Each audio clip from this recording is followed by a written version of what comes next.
Savard with Global Water Consortium, and here again in the Sembo region of Kenya.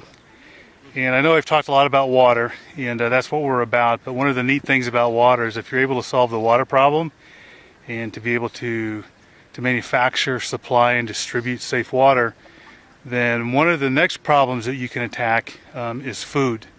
In places like Asembo, you can see the smoke rising. It's the noon meal time.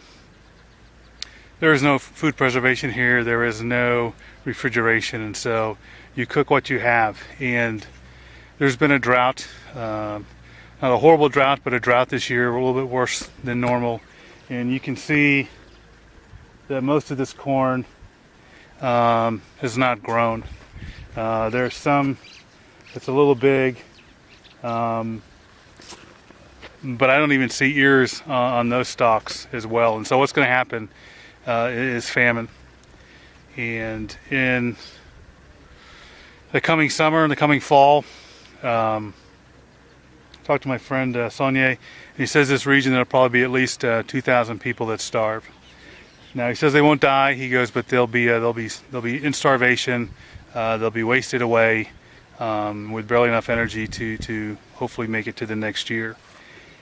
So one of the things about safe water is that if you're able to produce safe water, manufacture and distribute safe water, then you can come in with another one of the local women and supply glass jars and lids to preserve food.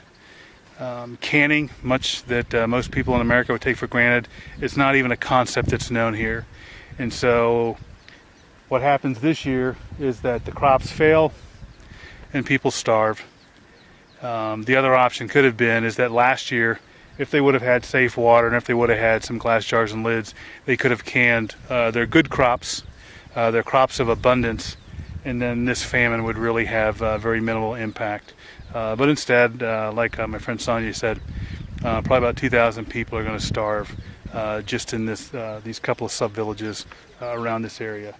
And that's something that we hope to impact. It's not our primary goal, but it's definitely something that's on our radar and something that we want to be able to follow up in our water projects. And this is why. This is why. The crops may fail, but if you can preserve the good crops in abundance, you can keep those and to be able to still survive in these environments. So thanks for listening, and again, until next